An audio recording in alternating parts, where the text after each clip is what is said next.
Good morning.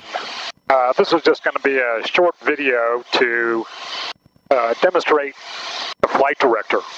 I realized in my last video that when you're running on autopilot mode, it's very difficult to see what the flight director is really telling you to do because it's synced up all the time. Right now I do have the autopilot engaged. I'm in heading mode, climbing vertical speed. I think I've got 400 feet per minute dialed in, so I'm going up kind of slowly. And I'm in the single queue flight director. I'm going to take the turn the volume down on that a little bit so it doesn't disturb. Okay, we're getting ready to capture our altitude of 4,500, which I had dialed in. So what I'm going to do today is, right now I'm going to disconnect the autopilot, so I'm going to go into flying manually, and then you'll be able to see really what the flight director is doing. So if I start to pitch down, you can see that the flight director is telling me to pitch up.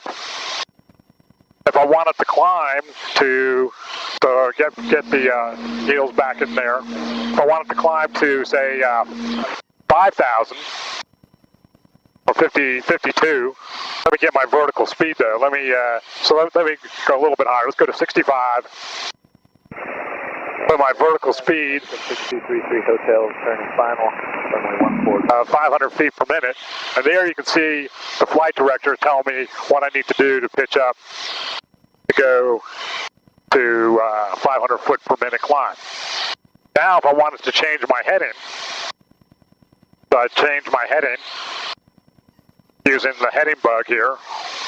You can see I've got the single queue telling me. So I'm going to pitch down a little bit so you can see the magenta queue. So I'm not following the flight director. My nose is too low. My course is off. If I turn back over here, as you can see, my course is off. And then if I come back up, okay, bring the two together. So now I'm climbing Quebec 5 miles northeast, 500 feet per minute, and I've got the current heading that I dialed in. Gatesville, left pattern downwind. Now, one thing that is an easy thing to get tripped up on when you're using the flight director and flying manually is, well, I'll demonstrate it right here. So let's say I want to go direct to Bridgeport. That's my current waypoint, so I just go direct, Bridgeport, activate it, and okay, so now I follow my flight director. So I'm following the flight director. Okay. But if you look at my heading line, you can say, wait a second, let me dial that in a little bit. My heading line is not taking me direct. What's going on here? No? Well, when you're flying manually, you have to remember that when you want to do something like go direct, you still have to operate as though you were in autopilot mode. So now you've got to switch over and hit that nav button. And so now you see the nav button. Now it's telling me, okay, there's the course I need to go into it. So when I hit nav, GPS comes up on the scoreboard there. So even though I'm flying manually, I got to remember to make sure that I'm still using the flight director control panel to make sure I'm in the right mode. Otherwise, my flight director is going to be giving me erroneous information.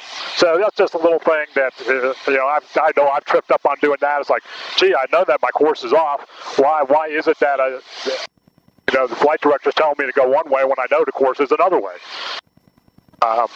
So now the other thing that I'm going to do is, okay, so now you've seen the single queue flight director. Let's switch over to the dual queue flight director.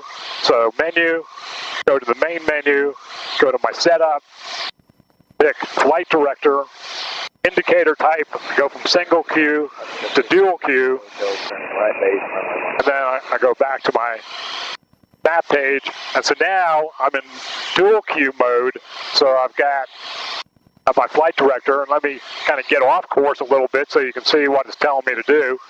Okay, it's telling me if I come over here, basically you take that little yellow dot. It's maybe hard to see in here, but there's a little yellow square right there, and you want to fly that square right to the crosshairs. So kind of like a VOR where you fly to the bar. So there I go, bringing that square in so that the square is right in the bullseye. 6333 Hotel, turning final. Okay, off a little bit. And I tell you, when you get that square right in the bullseye there, on right of where the two marks cross, you know you're dead on. So in that respect, the dual Q is actually, I think, a little more accurate. When I was doing my instrument refresher stuff, my flight instructor, Matt, said, nah, you know, let's go to dual Q. You're going to fly more precisely if you do dual Q. So again, let me get off course a little bit. Come over here, dive down.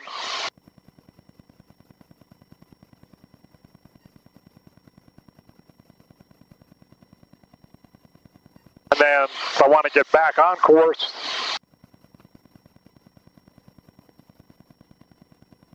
midfield downwind, 13, Gainesville. There I am. So now I'm back on course. I'm actually getting very close to my waypoint. I'm only 2 miles away, so it's going to get a little bit messed up here in a minute. Let me put in another destination for a moment. Direct. Let's go to someplace I've been to recently. Let's go to Gainesville. Activate that. So now, okay, it's telling me, hey, I need to go do a turn. So again, if I keep that square, you can see on the course where it's having me do like a complete turnaround.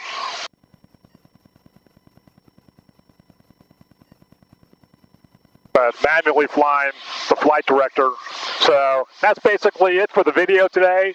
Just a little demo of single Q versus dual Q flight director, and then making sure that when you are using the flight director when you're flying by hand, that you keep what's happening in the scoreboard synced up with what you intend to do, because you still have to operate this as though you were flying with the autopilot on. So you need to remember whether you're in heading mode, nav mode, and keep your vertical speed as to what you want it to be.